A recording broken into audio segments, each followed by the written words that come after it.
அனைவருக்கும் வணக்கம். இன்றைக்கி வந்து என்னதுன்னா ரோட்டு கடை சட்னி, தக்காளி சட்னி தண்ணியாக செய்கிறது. அது வந்து இட்லிக்கெலாம் ரொம்ப நல்ல சுவையாக இருக்கும். அதுக்கு வந்து தேவையான பொருள் வந்து தக்காளி, ஒரு 5 தக்காளி எடுத்துருக்கேன், பழமாக கட் பண்ணி வச்சுருக்கேன். பெரிய வெங்காயம் கட் பண்ணி வச்சுருக்கேன். காஞ்ச மிளகா, பூண்டு, புளி இதெல்லாம் மிக்சியில் போட்டுடணும். தக்காளி, வெங்காயம், காஞ்ச மிளகாய், புளி கொஞ்சம், பூண்டு தேவையான அளவு, கொஞ்சம் உப்பு, இதெல்லாம் அரைச்சிடணும். மிக்சியில் நல்லா அரைச்சிடணும். இதை மிக்சியில் அரைச்சிட்டு அப்புறம் தாளிக்கணும். ஃபஸ்ட்டு போய் நம்ம வந்து மிக்சியில் போய் அரைச்சிட்டு வந்துடுவோம். இப்போ அரைச்சிட்டு வந்தாச்சு. தக்காளி அரைச்சிட்டு வந்துட்டேன். எண்ணெய் சட்டி அடுப்பில் வச்சுருப்பேன். எண்ணெய் ஊற்றிக்குவோம். எண்ணெய் கொஞ்சம் கூடுதலாக இருந்தால் நல்லாயிருக்கும். நான் அதுக்கு வந்து கடலெண்ணெய் ஊற்றிருக்கேன். நல்லா சூடாகட்டும். பக்கத்தில் இட்லி வேக வச்சுருக்கிறேன்.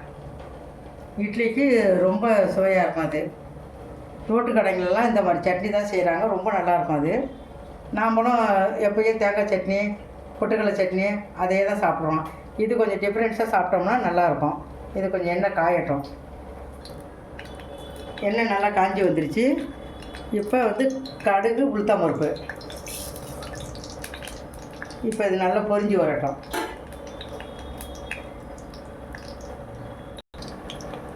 கடுகு உளுந்து நல்லா பொரிஞ்சிருச்சு. அதோட கொஞ்சம் ஜீரகம் கொஞ்சம் போட்டுக்குவோம்.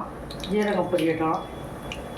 ஜீரகம் பொரிஞ்சதையும் கருவேப்பிலை, நல்லா பச்சை கருவேப்பிலையை போடுங்க. அப்போ தான் நல்லா வாசனையாக இருக்கும். பச்சை கருவேப்பிலை கொஞ்சம், அதோட கொஞ்சம் பெருங்காயம் போட்டுக்கலாம். பெருங்காயம் நல்லா இருக்கும்.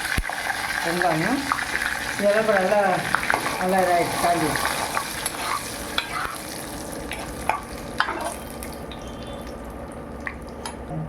இப்போ கம்மி பண்ணி வச்சுட்டு அரைச்சி வச்சதை இதில் எடுத்து ஊற்றிடுவோம்.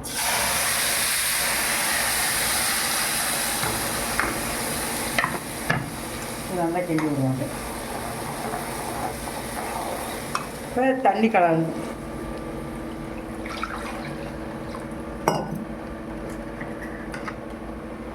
கொஞ்சம் பச்சை வாடை போகிற அளவுக்கு நல்லா கொஞ்சம் பச்சை வாடை போகட்டும்.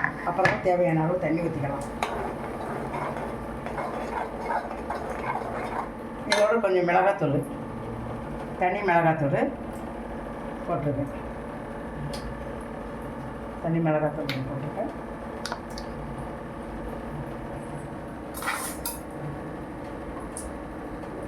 கொஞ்சம் மஞ்சத்தூள் போட்டு நல்லா கிண்டி விடணும். அந்த இது எண்ணெய் பிரிஞ்சு வர வரைக்கும் நல்லா கிண்டி விடுவோம். நல்லா எண்ணெய் பிரிஞ்சு வர வரைக்கும் நல்லா கிண்டி விட்டுக்கிட்டே இருப்போம். கிண்டி விட்டுக்கிட்டு கொஞ்சம் உப்பு, முன்னாடி கொஞ்சம் தான் உப்பு போட்டோம். இப்போ கொஞ்சம் தேவையான அளவு கொஞ்சம் உப்பு போட்டுக்குவோம்.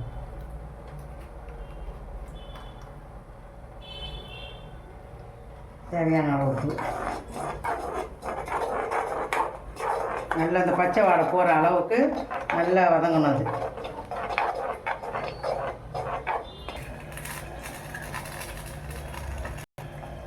இப்போ 10 நிமிஷம் ஆயிடுச்சு.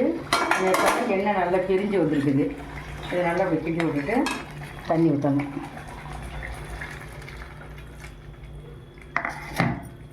தண்ணி ஊற்றி நல்லா கிண்டணும். இதோட கொஞ்சம் வந்து இட்லி மாவு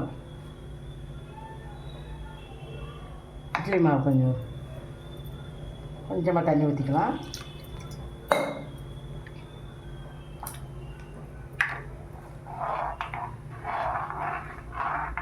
இது நல்ல சுவையாக இருக்கும். குழந்தைங்களுக்கு கொடுக்கலாம்.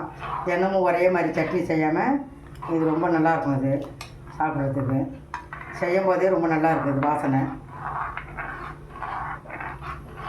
இதுக்கு பேர் வந்து ரோட்டு கடை தக்காளி சட்னி. நல்லா தண்ணியாக பாருங்கள், நல்லா இருக்கு பாருங்கள்.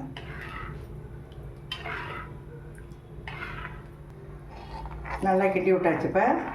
இப்போ ஒரு கொதி வரட்டும். ஒரு கொதி வர வரைக்கும் கொத்தமல்லி போட்டு இறக்கிடலாம். ஒரு கொதி வரட்டும். இப்போ நல்லா கொதி வந்துருச்சு, நல்லா கிண்டி விட்டுருவோம். நல்லா இதாகிடுச்சு. இப்போ ஸ்டவ் ஆஃப் பண்ணிடலாம். ஸ்டவ் ஆஃப் பண்ணிவிட்டு கொத்தமல்லி போடலாம் மேலே.